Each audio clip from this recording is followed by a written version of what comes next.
Hello student, আজকে তোমাদের জাতীয় আয় হিসাবের দ্বিতীয় নম্বর ভিডিও। তো তোমাদের আমি আগেই বেসিক জিনিসগুলো মানে ওয়ার্ডগুলো শেখাইনি, যে 8টা এগ্রিগেট থেকে যে অঙ্কগুলো আসতে পারে সেইগুলো তোমাদের আগে আমি শেখাচ্ছি। তো কালকে আমাদের জিডিপি জিএনপি কনসেপ্ট, তারপর স্টক ফ্লো কনসেপ্টগুলো বোঝানো হয়ে গেছে। তো আজকে আমরা অঙ্ক শুরু করব। তার আগে আরও এই যে 8টা এগ্রিগেট সম্বন্ধে যে এমসিকিউ বা ম্যাথ আসতে পারে, তার জন্য আরও দুটো সূত্র তোমাদের বোঝাতে হবে। তোমাদের কালকের ভিডিওতে একটা সূত্র বুঝিয়ে দিয়েছিলাম, তার সাথে জিডিপি জিএনপিটা তো লাগবেই, ওগুলো আমি বুঝিয়ে দিয়েছি। তো চলো আজকে শুরু করা যাক।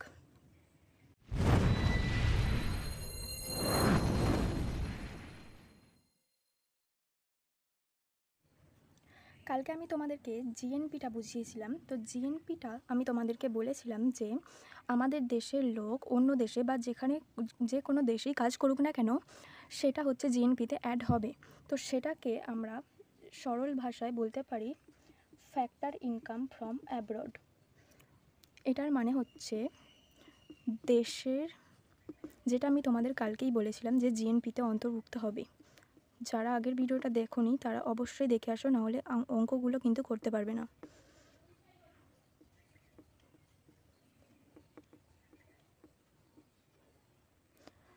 আর তোমাদের বলেছিলাম জিডিপিতে কি অন্তর্ভুক্ত হবে, বিদেশের লোকের দ্বারা যে আমাদের দেশে ইনকামটা হচ্ছে সেটা হবে। জিডিপিতে যে আমাদের ভৌগোলিক সীমারেখার মধ্যে যে উৎপাদন করে আয়টা হচ্ছে সেটা অন্তর্ভুক্ত হবে। এটার সংক্ষেপে বলা যায় FITA, মানে ফ্যাক্টর ইনকাম টু অ্যাব্রড, বিদেশি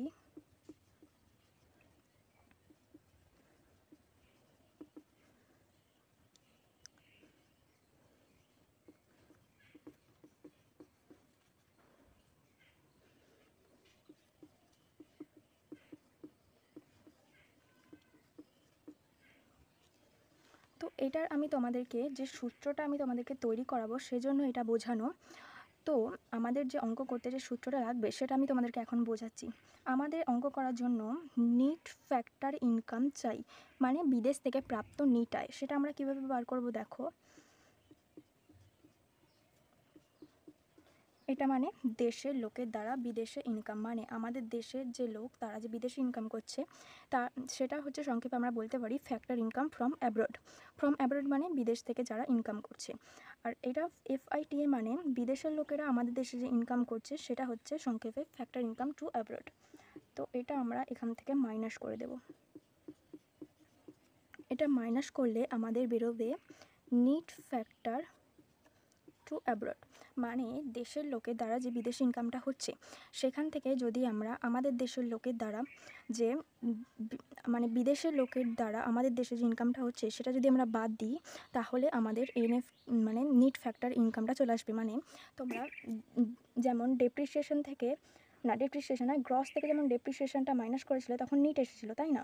তো এখান থেকেও সেজন্য এটা যখন আমরা মাইনাস করলাম তো net factor income to abroad এলো। এটার মানে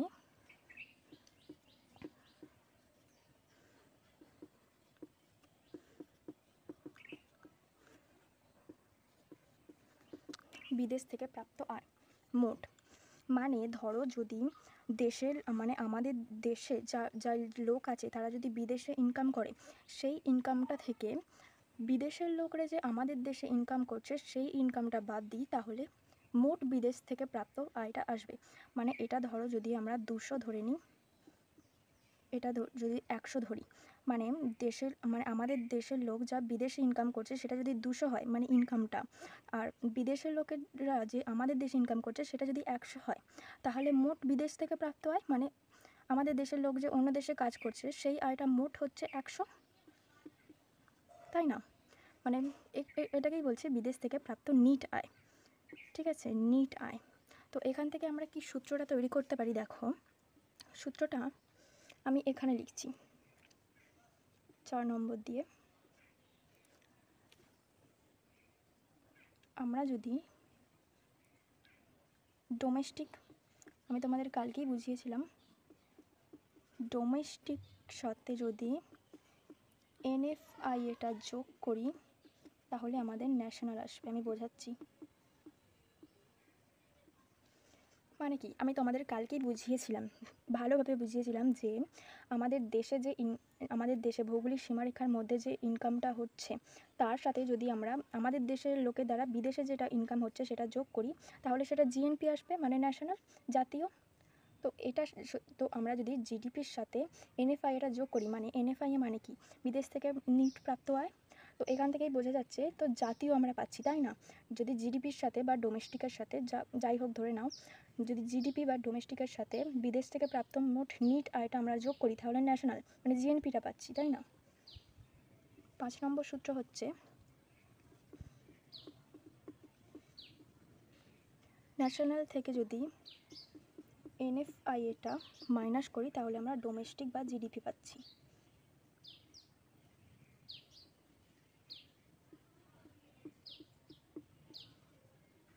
মানে ন্যাশনাল মানে জাতীয় থেকে মানে যে জিএনপি থেকে মানে গ্রস ন্যাশনাল প্রোডাক্ট, তাই না?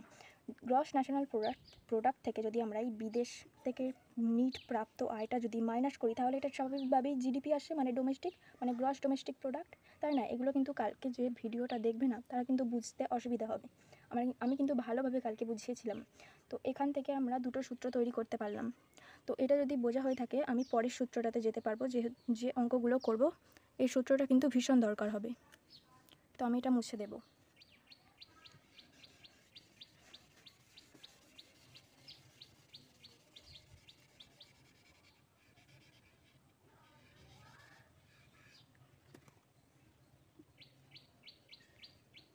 আচ্ছা,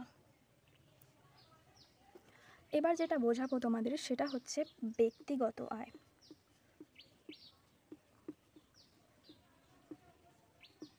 ব্যক্তিগত আয় মানে কি?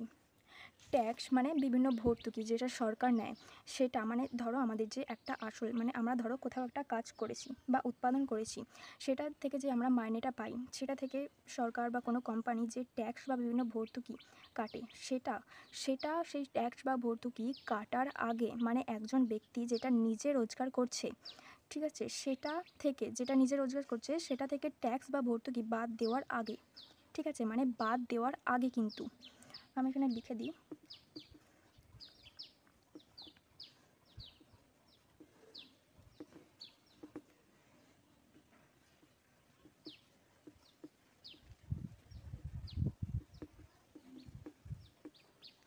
আর ডিসপোজিশনাল ইনকাম মানে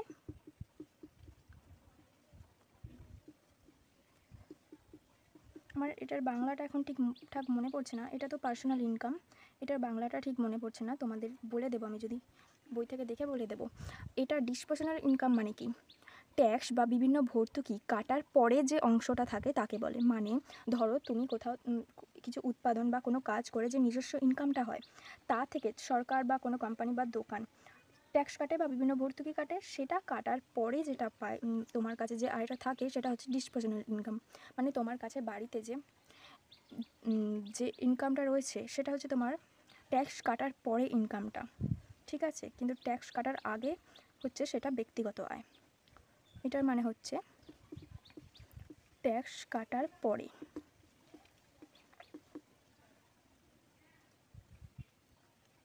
ঠিক আছে। ব্যক্তিগত আয় ডিসপোজিশনাল ইনকামটা তোমরা বুঝতে পারলে। এটা মনে রাখার বিষয়, এটা কিন্তু তোমরা মনে রাখবে। ঠিক আছে, চলো আমি মুছে দিচ্ছি।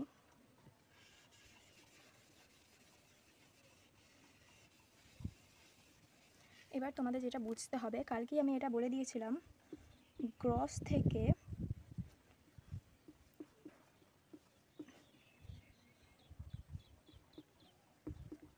ডেপ্রিসিয়েশনটা বাদ দিলে আমরা পাবো নিট। মানে তোমরা 11 বা সেকেন্ড সেমিস্টারে যে ফাইনাল অ্যাকাউন্ট করেছিলে অঙ্ক, মানে অ্যাকাউন্টেন্সিতে তোমরা ফাইনাল অ্যাকাউন্ট বলে একটা অঙ্ক ছিল, সেটা গ্রস থেকে যে বিভিন্ন খরচা বাদ দিয়ে যেটা আমরা পেতাম, সেটা প্রফিট অ্যান্ড লসে যে অ্যাকাউন্ট ছিল, সেটা তো মানে নিট প্রফিট বা নিট লস বেরোতো, তাই না? যে খরচাগুলো বাদ দিয়ে সেটা তো নিট বেরোতো, তাই না? তো এখানে মোট থেকে যদি আমরা অবচয়টা বাদ দিই তাহলে আমরা নিট পাই, ঠিক আছে। তো এখানে এই সূত্রটা লিখে দিই 6 নম্বর দিয়ে, গ্রস মাইনাস ডেভ সমান সমান গ্রস মাইনাস ডেভ, মানে সেটা কি বলবো, আসলটা চলে আসে, তাই না, নিটটা চলে আসে।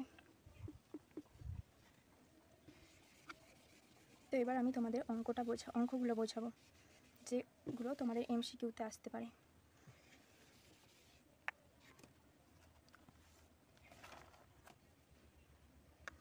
দেখো, তোমাদের এমসিকিউতে ধরো দিয়ে দিল এনডিপি অ্যাট ফ্যাক্টর কস্ট, এগুলো কিন্তু আমি তোমাদের কালকেই বুঝিয়েছিলাম। জিএনপি অ্যাট মার্কেট প্রাইস, এটা কি হয়, মানে তোমাকে এই জিনিসটা বার করতে বলেছে, NDP at factor cost, GNP at market price তোমাকে দিয়ে দিয়েছে, এখান থেকে তোমাকে এটা বার করতে হবে, মানে ডান থেকে তোমাকে বাঁ দিকে যেতে হবে। তো এটা যে 8টা এগ্রিগেট আছে, 8টা এগ্রিগেট নিয়ে যে অঙ্কগুলো, সেগুলোই আমি তোমাদেরকে ফার্স্টে করাচ্ছি, তারপর বেসিক জিনিসগুলো আমি তোমাদেরকে পরে বোঝাবো। যে অঙ্কগুলো কঠিন রয়েছে সেগুলোই আমি তোমাদেরকে আগে বুঝিয়ে দিচ্ছি। তো এই 6টা সূত্র তোমাদের নোট করে নিতে হবে, এগুলো খুবই ইম্পর্টেন্ট, এগুলোর সাহায্যেই তোমাদের অঙ্কগুলো হবে। তো এখানে দেখতে, তো তোমরা ফার্স্টে এগুলো মেলাবে, ডান দিক থেকে বাঁ দিকে যাবে। তো ফার্স্টে কি, মার্কেট প্রাইস থেকে তোমাকে ডান থেকে আমি বলেছি বাঁ দিকে যেতে, মার্কেট প্রাইস আর ফ্যাক্টর কস্ট মিলছে না, তো মার্কেট প্রাইস থেকে, আচ্ছা এখানে আগে লিখে নেবে, যখন অ্যান্সারটা করবে তখন লিখে নেবে। মার্কেট প্রাইস থেকে যখন ফ্যাক্টর কস্টে যাবে তখন তোমাকে কি করতে হবে, তোমার এখন মার্কেট প্রাইস রয়েছে, তুমি ফ্যাক্টর কস্টে যাবে, তো মার্কেট প্রাইস থেকে ফ্যাক্টর কস্টে যেতে গেলে তোমাকে কি করতে হবে, এখানে সূত্র দেখো, তোমাকে বলেছে জিএনপি অ্যাট মার্কেট প্রাইস থেকে ফ্যাক্টর কস্টে যেতে, জিএনপি অ্যাট ফ্যাক্টর কস্ট। তো তোমাকে প্রথমেই আগে প্রশ্নটা আগে নিচে লিখে নিতে হবে, ঠিক আছে, নিচে লিখে এবার তুমি কি করবে, ডান দিক থেকে বাঁ দিকে যাবে। তো মেলাও এবার, মার্কেট প্রাইস থেকে ফ্যাক্টর কস্ট দেখাচ্ছে, দুটো মিললো না, তাই না, মার্কেট প্রাইস থেকে ফ্যাক্টর কস্টে তুমি কিভাবে যাবে, এখানে সূত্রগুলো দেখো, মার্কেট প্রাইস থেকে ফ্যাক্টর কস্টে, এ দেখো ফ্যাক্টর কস্ট, ভিডিওটা আমার কেটে গিয়েছিল, আমি আবার নতুন করে শুরু করছি, তো একটুখানি তোমাদের অসুবিধা হতে পারে, ঠিক আছে, কেটে গিয়েছিল আমি দেখতেই পাইনি। তো এখান থেকে মার্কেট প্রাইস থেকে ফ্যাক্টর কস্টে তুমি কীভাবে যাবে, এখানে দেখো ফ্যাক্টর কস্ট সূত্রটা রয়েছে। তো মার্কেট প্রাইস থেকে তুমি যখন নিট ইনডাইরেক্ট ট্যাক্সটা বাদ দেবে তখন তুমি ফ্যাক্টর কস্টে চলে আসবে। তো তাহলে এখান থেকে মার্কেট প্রাইস তো রয়েছে, নিট ইনডাইরেক্ট ট্যাক্সটা মাইনাস করে দাও, তাহলে তুমি ফ্যাক্টর কস্টে চলে এলে। আমি বলছি না, সব সময় দেখবে বাঁ দিক আর ডান দিকটা মেলাতে হবে, যখনই না মিলবে তখনই তুমি সূত্র দেখে মিলিয়ে নেবে। তো মার্কেট প্রাইস থেকে ফ্যাক্টর কস্টে তুমি চলে এলে, এখানে সূত্র অনুযায়ী করবে কিন্তু, মানে মিলে গেল। এবার ডান দিক থেকে বাঁ দিকে যাবে, পি আর পি মিলে গেল, এবার এখানে মানে প্রোডাক্ট মিলে গেল। এবার দেখো, আচ্ছা এখানটা একটু ভুল দিয়েছি, এটা এন নয়, বললাম না একটু ভিডিওটা কেটে গিয়েছিল সেজন্য একটু অসুবিধা হয়ে গেল। আচ্ছা এখানটা দেখো মেলাবে, যদি না মেলে তখনই সূত্র ব্যবহার করে মেলাবে। দেখো এখানে ডোমেস্টিক রয়েছে, এখানে ন্যাশনাল রয়েছে, তো ন্যাশনাল থেকে ডোমেস্টিকে কীভাবে যাবে, ন্যাশনাল থেকে ডোমেস্টিকে এখানে সূত্র দেখো, ডোমেস্টিকে তুমি কি দেখো ডোমেস্টিকে তাহলে তুমি কীভাবে যাবে, ন্যাশনাল থেকে নিট ফ্যাক্টর ইনকামটা তোমাকে মাইনাস করতে হবে, তো এখানে মাইনাস করে দাও,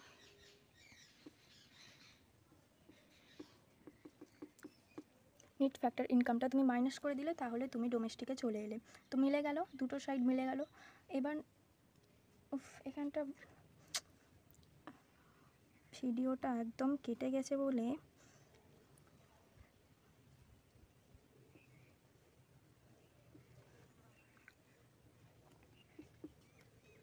এখানে দেখো গ্রস, এখানে নিট, তো গ্রস থেকে তুমি নিটে কিভাবে যাবে, তাই না, তোমাকে বাঁ দিকটা সবসময় মেলাতে হবে, গ্রস থেকে নিটে তুমি কীভাবে যাবে, এখানে সূত্র দেখো, এখানে নিট রয়েছে, গ্রস থেকে ডেপ্রিসিয়েশনটা মাইনাস করলে তবেই তুমি নিটে আসবে।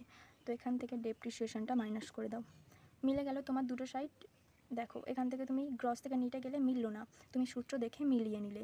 তোমাকে সব সময় ফার্স্টে দেখতে হবে যেটা তুমি বার করতে, মানে যেটা ওরা বার করতে দিয়েছে সেটা বাঁ দিকে লিখে নেব এবং প্রশ্নটা ডান দিকে লিখে নেব, মানে প্রশ্নটা এই যে এটা ডান দিকে লিখে নেব আর যেটা তোমাকে বার করতে দিয়েছে সেটা বাঁ দিকে লিখে নেবে, ঠিক আছে। সেকেন্ড তোমাকে কী করতে হবে, ডান দিক থেকে বাঁ দিকে যাব, যেটা যেটা ডিফারেন্ট থাকবে সেটা মিলিয়ে নেব, ঠিক আছে, ডান দিক থেকে বাঁ দিকে গিয়ে যেটা যেটা ডিফারেন্ট থাকবে মিলিয়ে নেব এইভাবে সূত্র দেখে, ঠিক আছে। তো চলো একটা নতুন অঙ্ক এরকমই একটা দিই, বুঝতে পারবে।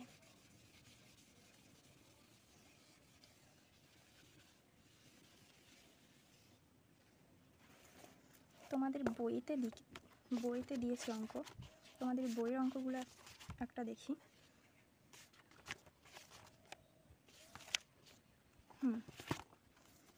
এখানে দিয়েছে, এখানে আমি কোয়েশ্চেনটা লিখছি,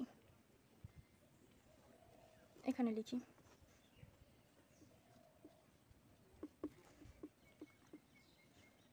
একটা দেশের জিডিপি অ্যাট মার্কেট প্রাইস রয়েছে 1500 টাকা, এটা কিন্তু কোয়েশ্চেন। ভর্তুকি রয়েছে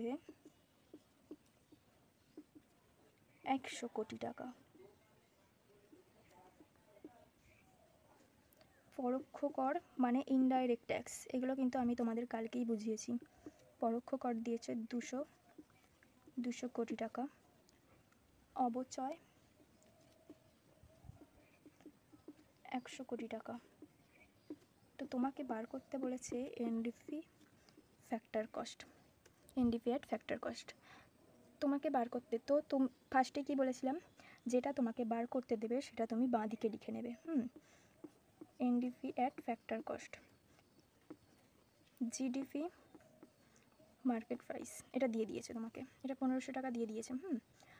তো তোমাকে দেখো এমপি থেকে এফসিতে যাও, যেটা সেকেন্ড তোমাদের বলেছিলাম, ডান দিক থেকে বাঁ দিকে যাবে।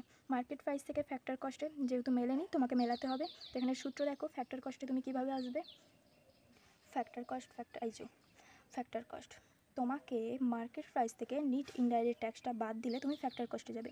নিট ইনডাইরেক্ট ট্যাক্স কীভাবে বার করতে হবে কালকেই শিখিয়েছিলাম।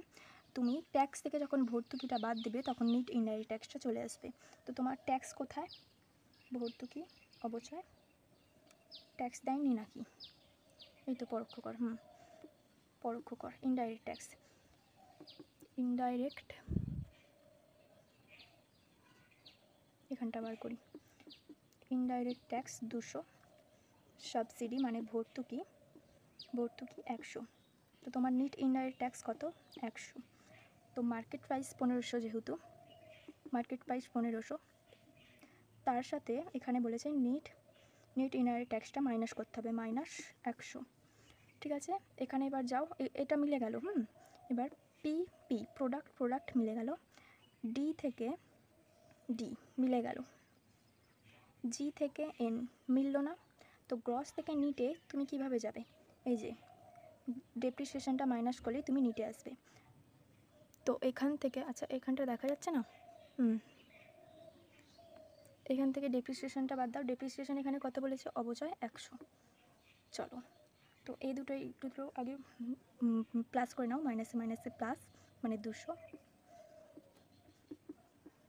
1500 থেকে 200 বাদ দিলে 1300। This is answer.